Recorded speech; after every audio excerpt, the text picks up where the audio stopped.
East Oakland buzzed like a living organism in 2015. Sirens, rap music blaring from open windows, the smell of roasted corn wafting from street vendors.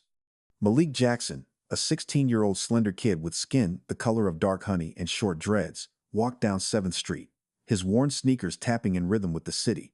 His smile lit up when he greeted neighbors, but his eyes already held a hint of caution. He fixed everything: bicycles, radios, his mom, Loretta's toaster, dreaming of his own workshop. His days were split between school, where he excelled in math, and Ben's shop, the local hangout. His friend Jamal dreamed of college, inspiring Malik with books and plans. But T, a small-time dealer with a gold chain, tempted him with easy money and street cred. Loretta prayed her son wouldn't lose his way, while Malik, balancing between dreams and the temptations of the streets, believed he could maintain his equilibrium, unaware of how fragile his world truly was. The August night of 2015 in Oakland was stifling, the air vibrating with heat and tension. Malik Jackson, 17, sat at home fiddling with Loretta's toaster, his fingers deftly maneuvering a screwdriver under the glow of an old lamp. Meanwhile, a shot rang out at the quick stop on the corner. An armed robbery had ended with a wounded clerk. A grainy security footage showed a black guy in a hoodie, and the police, without a second thought, stormed into the neighborhood.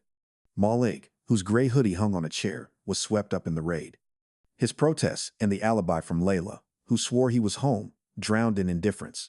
The public defender, a weary man with a tattered briefcase, skimmed through the case without asking questions. Testimony from a bribed witness and a planted gun, devoid of fingerprints, became the nails in his coffin. In a courtroom thick with sweat and despair, Malik was sentenced to 20 years. Loretta's sobs, escalating into cries, echoed in his ears as the guards led him away, Malik's heart torn between anger and disbelief. Ravenswood, a prison an hour's drive from Oakland, was a concrete labyrinth where hope died beneath the creak of rusty doors. For Malik Jackson, barely 18, each day served as a reminder of his vulnerability. The older inmates, their arms covered in tattoos like maps of their sins, tested him, stealing his food, shoving him in the cafeteria, mocking his youth by calling him a mama's boy. The guards, their eyes cold as steel, looked through him, their batons clanging against the bars, drowning out his complaints. One wrong glance, and Malik found himself in a fight.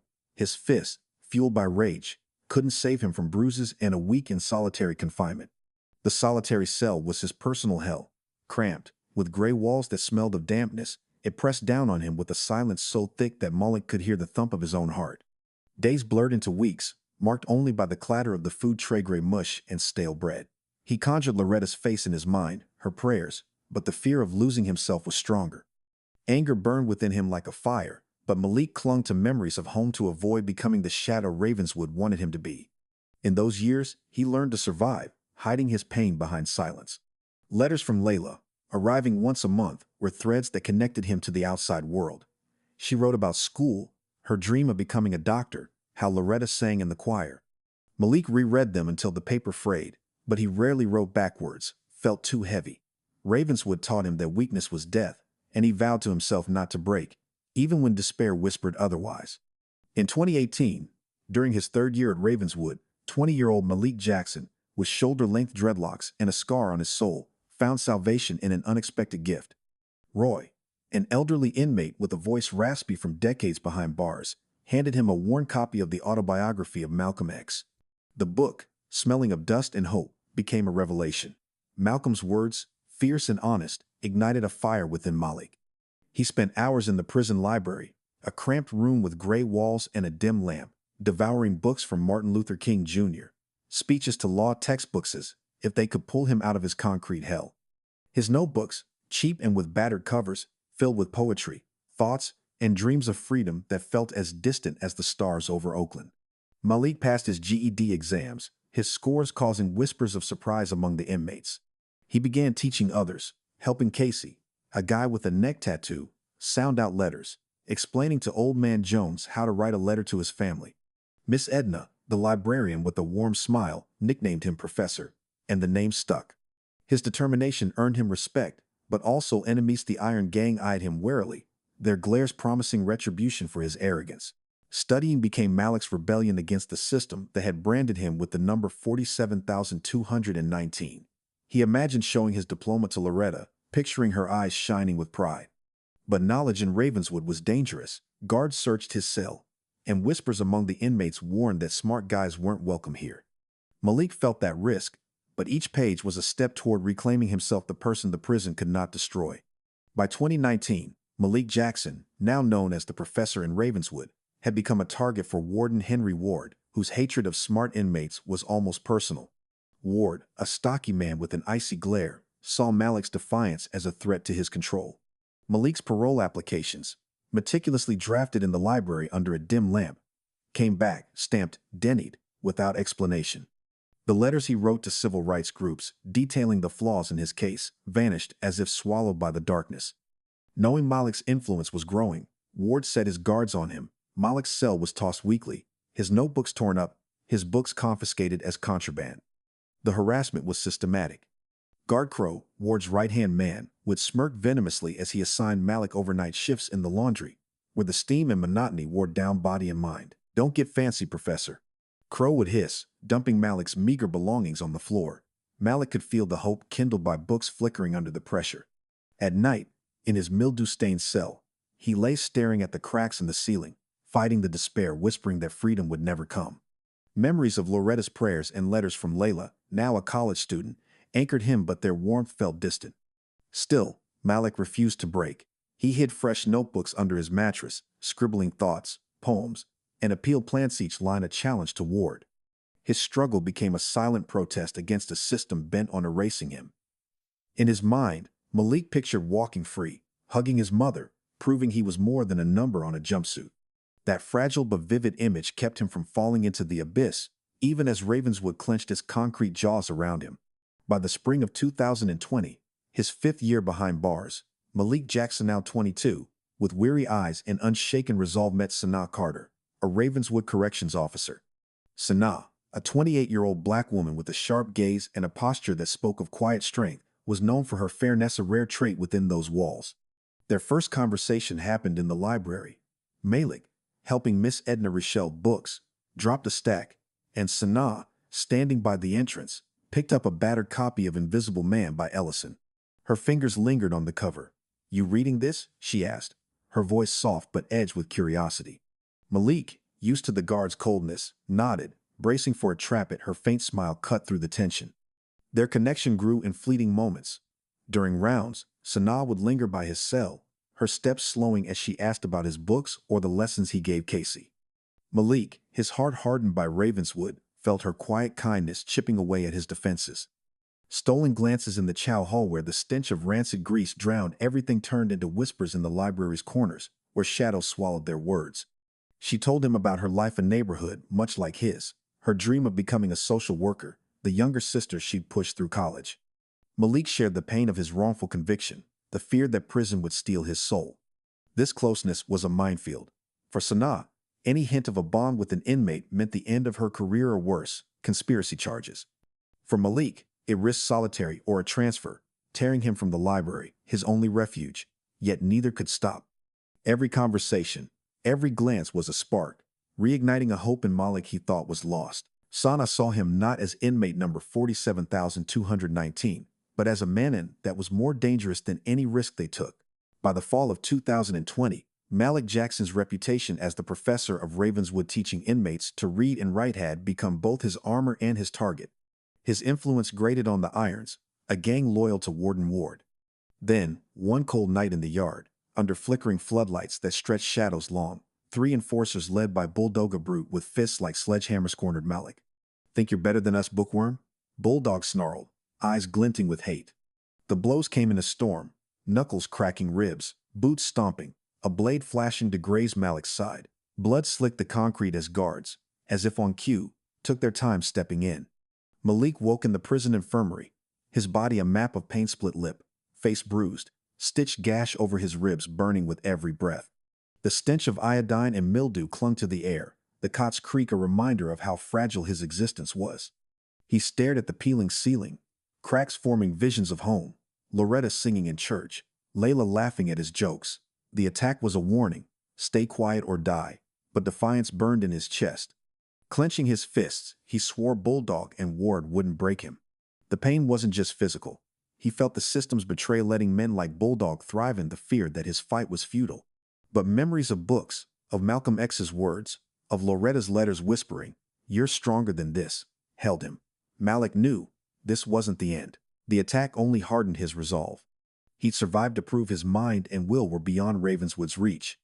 After the October 2020 attack, Malik Jackson lay in Ravenswood's infirmary, his body a map of bruises, his soul a battlefield. The infirmary, with its peeling walls and the sharp sting of antiseptic, became an unlikely refuge. 6 cots separated by thin curtains, a barred window leaking gray light. Nurse Ruth, an older woman with gentle hands, changed the bandages on his ribs, but real healing came from Sanaa Carter. Under the pretense of monitoring a high-risk inmate, she visited daily. Her uniform was immaculate, but her eyes betrayed her fear. Their first whispered conversation at his bedside was a bridge across the abyss. "Hold on, Malik," she said, her fingers brushing the edge of his blanket. Sanaa smuggled books under her clipboard, staying while Ruth was distracted. She shared pieces of her life growing up in a neighborhood where gunfire was a lullaby, her sister's college dreams, choosing prison work for stability, not passion. Malik, raw with pain, opened in return, his terror that Ravenswood would strip his humanity, his guilt over Loretta aging without him. Their words, fragile and dangerous, wove a bond that was both salvation and threat.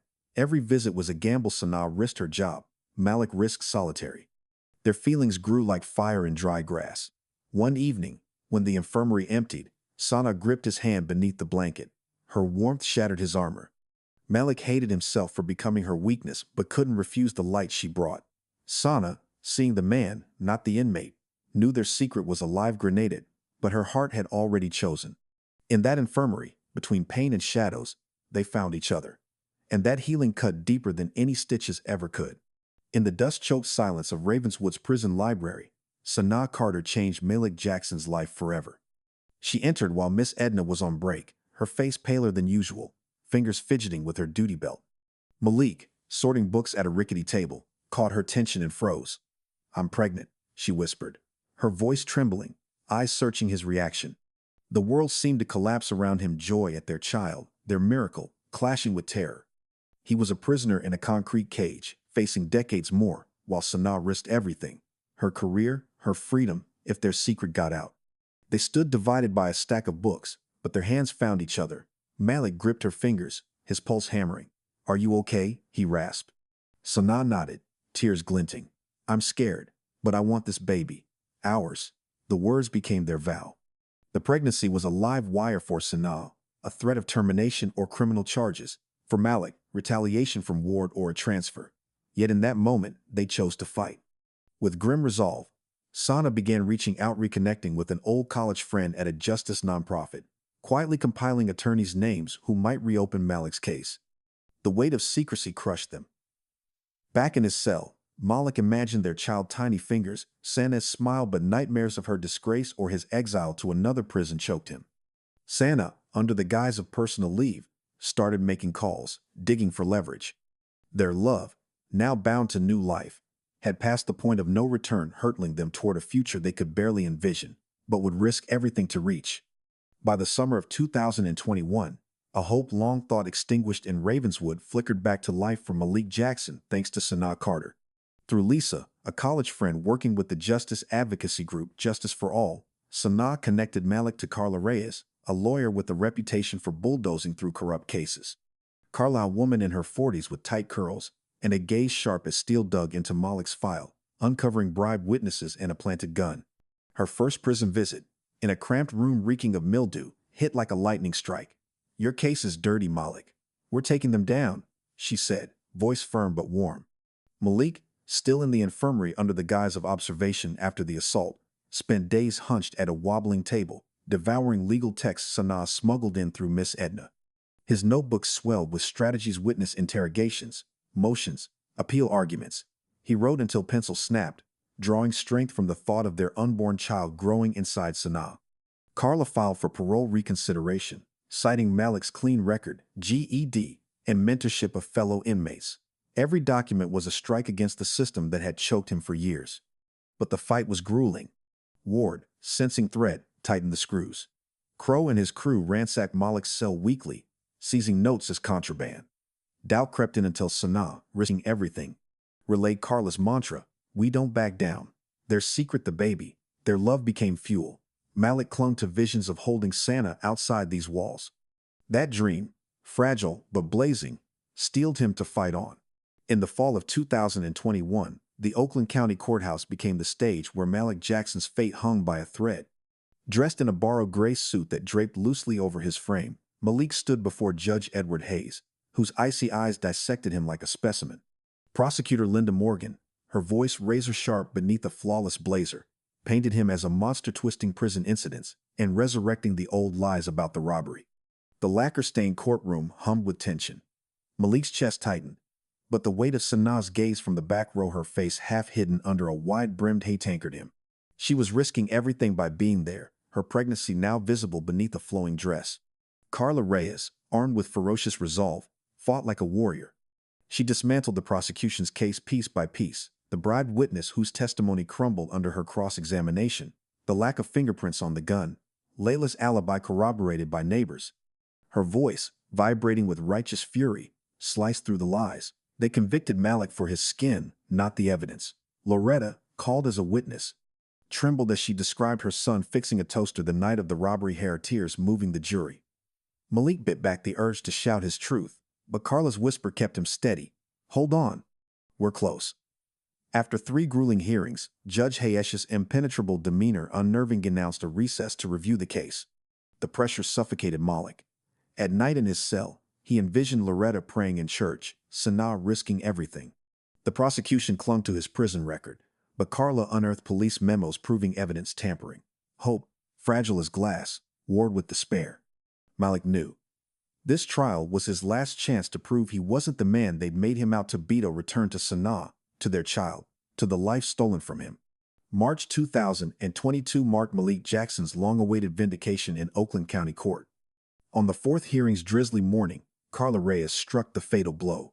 Ronnie, the prosecution's key witness, cracked under cross-examination, confessing police had threatened drug charges unless he falsely implicated Malik. His quivering video testimony shredded the state's case.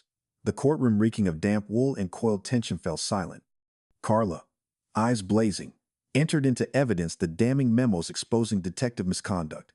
Judge Hayes, his inscrutable mask unnerving as ever, scrawled notes with methodical scratches of his pen.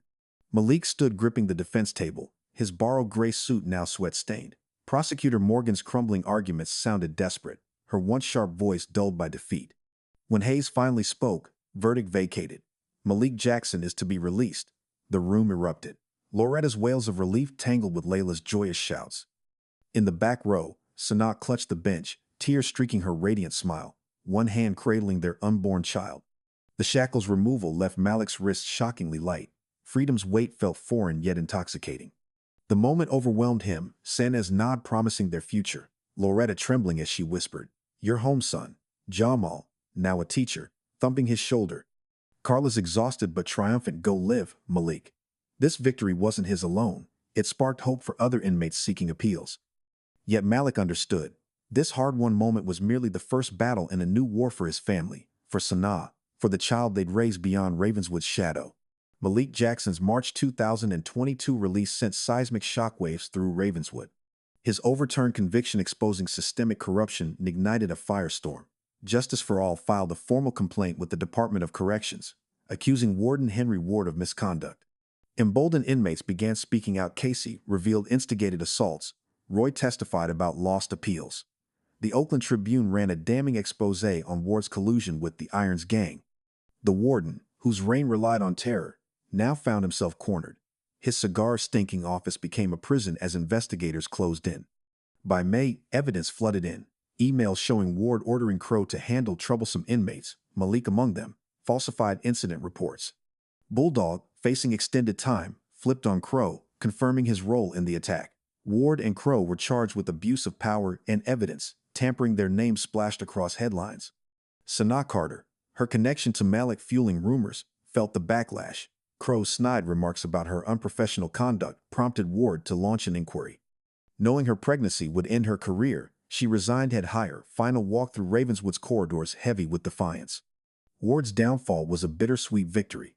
Malik, though free, 8 for those still caged. Sana, jobless but unbroken, faced uncertainty with fire in her eyes. Their fight sparked tangible change. Miss Edna's library received funding. GED programs expanded. Yet as Ravenswood's reforms began, Malik and Sana knew the system that bred wards still thrived and their child would inherit a world demanding new battles. On a steel-gray Oakland morning, Malik Jackson stepped out of Ravenswood, his pulse hammering at the vastness of the open sky. At the gates where concrete met asphalt, his people waited. Lorelei, swollen from crying, crushed him in an embrace that smelled of home, lavender, and Sunday gravy. Layla, now a college student, laughed through tears as she straightened his locks. Jamal, in his teacher's blazer, gripped his shoulder. "We did it, brother." Neighbors waved a hand, painted, "Welcome home, Malik." Sign. Cameras flashed, but Malik's gaze locked onto Sanaa, lingering at the edge, one hand cradling the curve of her belly, her eyes blazing with love and the weight of their secret. The world beyond bars was a sensory assault, car horns, sizzling taco grease, the neon slash of graffiti. Malik, wearing the same hoodie from his arrest day, felt like a ghost. Carla Ray shielded him from reporters, carving space to breathe. In Jamal's car, familiar streets, Ben's bodega, the cracked basketball courts seemed warped, as if time had stolen his place in them. Loretta's table groaned with fried chicken and peach cobbler. Layla's laughter rang loud. Sanaa sat close, their fingers entwined beneath the tablecloth, their child binding them tighter than any prison wall ever could. Freedom weighed more than he'd imagined. Ravenswood's scars visible and hidden niched under his skin. The media's lingering eyes on Sana terrified him. But her whisper, "We'll figure it out," and the heat of her palm anchored him. This day, drenched in tears and triumph, was their stolen victory. And the first step toward a future they'd now get to build together. On an amber September afternoon, Malik Jackson and Sanaa Carter stood before the stained glass windows of East Oakland's Baptist Church, where autumn light painted the pews in gold. Their wedding was simple, Sana's white dress flowing over her rounded belly, Malik's borrowed navy suit, courtesy of Jamal, pulling at his shoulders. Loretta, Layla, Carla, and Miss Edna Ravenswood's librarian turned witness filled the front rows with radiant faces. Pastor Johnson's organ-deep voice boomed about love conquering darkness, while the scent of wax and Loretta's gardenias wrapped around them. Yet Malik felt the weight of their past like phantom shackles. Every scar on his knuckles whispered the cost of this moment. When vows came, Sanaa's tear-bright eyes held his. "Malik, you gave me faith when I'd lost my own. I swear to be your strength to build our family where love comes first." His voice cracked in reply. "Sana, you were my light through Ravenswood's night. I'll live every day worthy of you and our child." Then, turning to their guests, he found the voice forged in prison notebooks. "To anyone still caged in body or spirit, keep fighting. Claim your story like I claimed mine." The church erupted. Loretta wept into her hands. Jamal nodded like a soldier. Sanaa squeezed his fingers as their baby kicked beneath her heart. This was more than a wedding. It was Malik finding his purpose sharpened and solitary, now given to the world. Later, amid Layla's laughter and peach cobbler, he whispered to Sanaa, "I'll speak for those left behind." Her smile sealed their pact. Their love, their war, had become a beacon. And Malik knew. The words born in Ravenswood's darkness now belonged to everyone waiting for dawn. Under the crisp autumn sky of Oakland, Malik Jackson and Sanaa Carter welcomed their daughter Aisha in the very hospital where Loretta once worked as a nurse. The labor lasted through the night, Sana crushing Malik's hand with a strength that awed him until the midwife placed tiny Aisha on her chest. With skin like rich earth and curls mirroring Sanaa's, Aisha's first cry was a hymn of defiance. Malik, hovering by the bed, felt Ravenswood's ghost, the pain, the solitude, the fear dissolve as he cradled her. Her miniature fingers gripped his, and for the first time in years, he wept openly. "She's our victory," Sanaa whispered, exhausted but radiant. They'd chosen the name Aisha Life from notes hidden from Ward's raids in prison. The antiseptic-scented room soon filled with Loretta's joyful tears and Layla's teasing that the baby had inherited her parents' stubbornness. To Malik, Aisha was more than a daughter.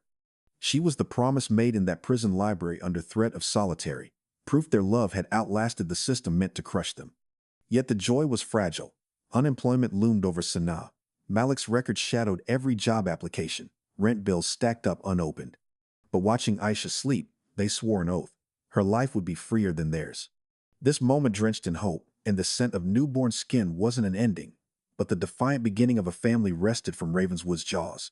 In the spring of 2023, Malik Jackson and Sanaa Carter, parents to 7-month-old Aisha, are carving out a life in East Oakland. where every day was both a victory and a trial. Malik worked as a mechanic at Ray's Auto, the shop's grizzled owner being a man who believed in second chances. His grease-stained hands fixed engines, but his record loomed large. Customers eyed him warily, and the paycheck barely covered diapers and rent. Sanaa, at a community center, mentored teens from the same streets that had nearly broken her voice, gentle but unyielding as she steered them clear of the traps she'd narrowly escaped. Their cramped apartment, with its worn sofa and Aisha's crib, brimmed with laughter. The baby crawled after toys, her curls glowing under the lamplight. The struggles were relentless. Bills piled up, the electricity notices glared, and neighbors' whispers about Malik's past cut deep. Nights brought nightmares, Ravenswood's ghosts, crows sneering, face-jolting him awake. Santa wrestled with guilt over losing her prison job. Terrified rumors would haunt Aisha. But they clung to each other. Malik held Sanaa when she cried. She reminded him of his strength. Loretta brought pies. Layla taught Aisha to clap. Jamal, now engaged, joked about her future. Carla's hard-won compensation for Malik's wrongful years gave them breathing room. Malik found purpose, speaking in schools and prisons, his words born in Ravenswood's notebooks now sparking hope. "You're not your sentence," he told inmates, seeing his younger self in their eyes. Sana guided kids who mirrored their past, their lessons a down payment on change. Their life, imperfect but theirs, was Freedom, a home full of love, the ultimate defiance against a system that tried to erase them.